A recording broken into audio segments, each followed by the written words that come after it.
lesson. So we're going to change volume and some panning here on clips in several different sequences in this lesson. We'll start off with these two clips here that are audio only. First order of business when you work with audio inside the timeline is to expand the view of the clip. So I'm going to hover my cursor between those two tracks and pull it way down like that so you get a better look at it. We see that the volume level here, the waveform, is very high. It goes right to the top, which means this guy is going to be pretty loud. Let's just play a little segment here. So you can see it goes right up to 0 dBFS. If we want to drop the volume, we can do that inside the Effect Controls panel, but it's more intuitive to do it down here in the timeline. So I'm going to select this, make it active.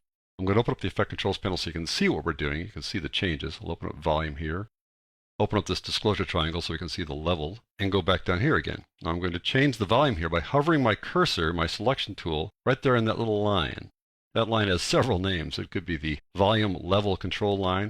It could be the rubber band. Sometimes people call it the gain envelope. We'll just call it the volume control line here. When I hover my cursor there, I get that little two-headed arrow, meaning I can pull the volume up and down. So I want to pull it down because it's kind of loud, so I'll bring it down a bit here, and you see I can drop it there. You see the number as I drop it.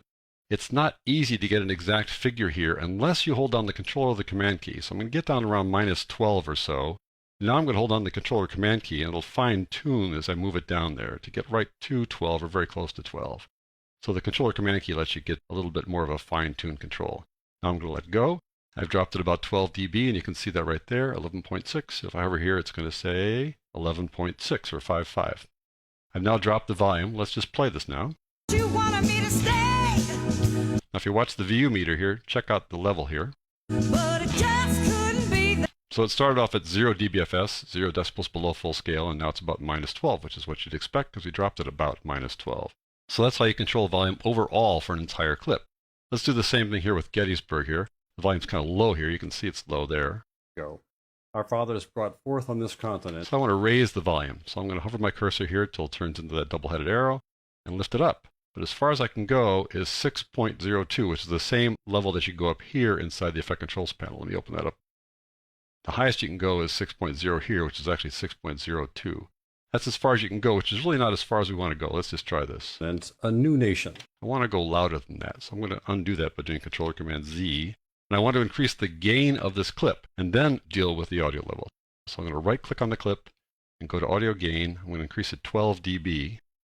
Click OK. Now you see the volume change show up here. So it's pretty much up to full scale. Let's get to the beginning here. There. Our Father is brought forth on this continent. So it's pretty good, but it could go a little bit louder. So now that we've given it a gain boost, I'm going to play it and then adjust this in real time and watch the changes here and listen to it at the same time. Continent, a new nation, conceived in liberty and dedicated to the proposition that all men... So there you go. Now we changed that in real time and we lifted up 3.8. So we did 12 at first and then another 4 or so, and you can do that in real time. Okay, what happens if you want to do this gradually over time instead of for the whole clip like that? Let's take a look at this next sequence here. These are several scenic shots with a music bed and natural sound here. Right now they're mixed together and it's probably not the best mix. Let's listen. The water's a little loud and the music is fine, but nevertheless the first order of business is to bring the volume of the music and the natural sound up gradually. So I'm going to expand the view of these two guys, and I need more real estate here, so I'm going to take this little middle thing here and drag that way up. I don't need to see the clips there, I just need to see the audio. Now I'll expand these guys way down like that. And I want to bring the audio level of the music up a little bit at a time. I need to add keyframes. So I click on this to make it active. When I make this active, this little diamond shows up here to say that I can add or remove keyframes. If I click there, it puts a keyframe right there. And that keyframe marks the beginning or the end of some change. So in this case, it's going to mark the end of a change. I'll pull the current time indicator a little bit ahead of it like this. I'll add another keyframe. And now I can drag that keyframe up or down. So I hover my cursor over it, I get a little oval there telling me that I can grab that little button. If I click away here, it talks about moving the whole thing up and down. So if I hover over it there, it turns into a little oval, which means I can drag these guys individually. So I'll take that guy and drag it down. I'm going to mute this track for the time being by pressing the M button there. Let's just listen to the music.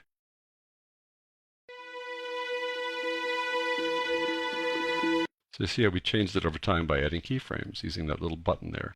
You can also add keyframes by using a keyboard modifier. Let me go down here to the end. I want to fade it out.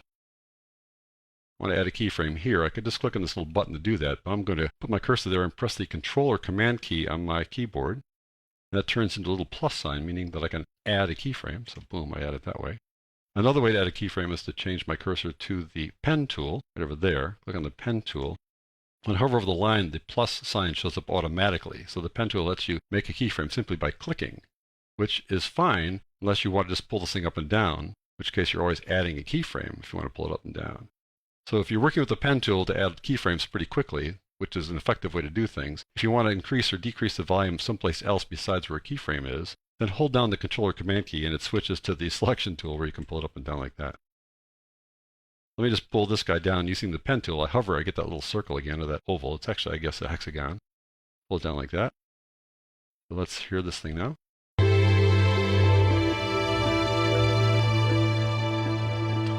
And the thing is, the keyframes are not stuck in time. You can hover over there and drag them left and right, up and down to change them as you wish. If you think it faded too slowly, you can move it to the right. If you think it faded too fast, you can pull it back. I'll click on this one and drag it right or left like that. Notice when you click on it, it turns yellow. That means it's active. If I press the delete key now or the backspace key, that'll get rid of it, just so you know.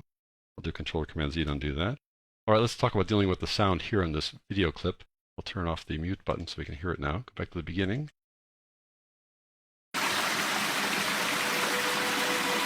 We probably don't want it to come on abruptly like that. We probably want it to come on gradually. We can do what's called a track keyframe to control the entire track rather than a clip-by-clip basis like this when there's so many clips. And you access the track keyframes over here, this little button there. I click on that. I can switch between clip keyframes and track keyframes. So I'm going to go over to track keyframes. And notice what happens. You get this little track volume here that says, okay, what are we controlling here? Volume or panner? What are we going to control?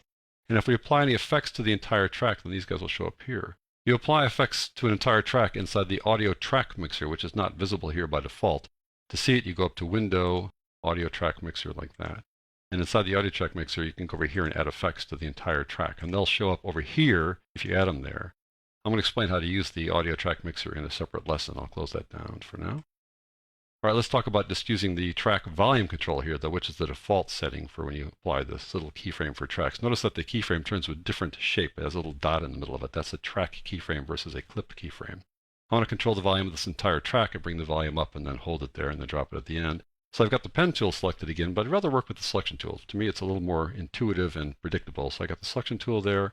I'm going to click on this little button to add a keyframe there and go ahead of it a little bit, add another keyframe. I can now drag that down too.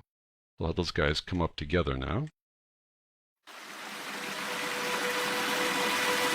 Much nicer. And maybe it's a little too loud overall, so I can hover there and pull down the entire track volume like that. Not just the clip, but the entire track. And notice how the volume changes here. It gets a little quieter. We go to a new scene there, but that's okay because that's normal. This is not water falling anymore, so you don't want to hear that background sound of the wind really obviously there, but you can control the entire track this way.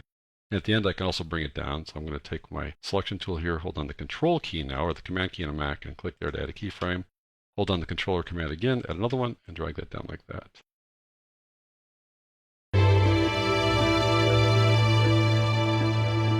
That won't be too obvious because the sound there is kind of quiet. I'm going to take music and pull it left like this. Take this keyframe right there, and drag it to the left. Like have the music drop before the background sound like this. So you hear the natural sound kind of hovering there at the end while the music has faded away. And it's easy to see things. That's why I like working in the timeline here. You can see where things relate to the clips. It's much easier, I think, and more intuitive to work down here. All right, let's go to this last one here. Here we're going to do some panning and also control some volume.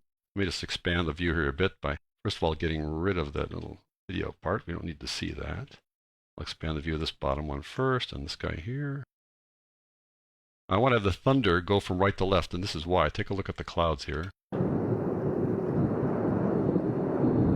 So the clouds come in from the right. I want the thunder to go from right to left as well. So we're going to pan that, and I also want to increase the volume gradually over time. So I get the wind coming up gradually here, which it does pretty much already anyways, but I'm going to show you how to do that again with keyframes. Got this guy selected like that. I'm going to switch over to the effect control so you can see what's going on there. Open up volume, level. I'll just hover my cursor there, hold on the controller command key, add that keyframe, do it again there, and bring that volume up gradually. I want to have it drop down gradually here again, so controller command click, drag it down. Now I'm going to work with panning down here. The volume you can see comes up gradually anyways. Will drop kind of suddenly at the end, but I want to deal with panning first. So I'm going to pull that up a little bit like so. Expand the view a little bit. Notice that's a stereo track there, left and right channels. I want to switch over to panning. So how do I do that? Click on this little FX button there. And I go over to Panner and turn that on. Right now, volume level is turned on. So I go down Panner, balance. Now I turn that on. Now we have the panner going. How can you tell the panner's going? Well, you can only click on this thing and take a look at it.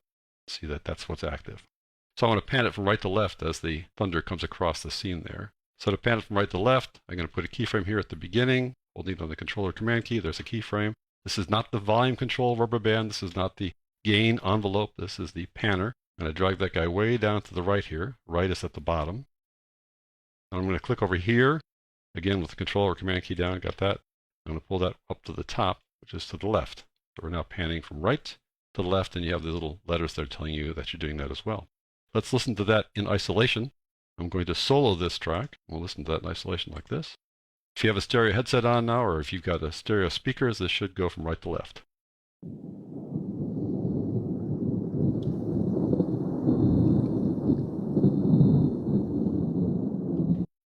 And you can make it go right to left a little bit faster by just dragging this left like that if you want to do that.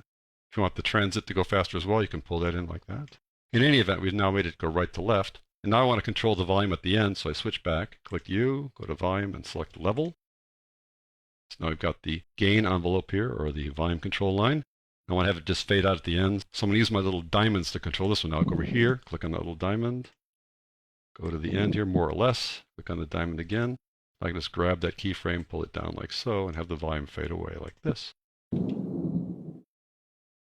So that's how you control volume and panning here in the timeline. I think it's much more intuitive. It's very helpful to be able to see where the volume changes are relative to the location in the clip. And this is going to come in real handy when you do some specialized audio edits called J and L edits, which I explain in a separate lesson.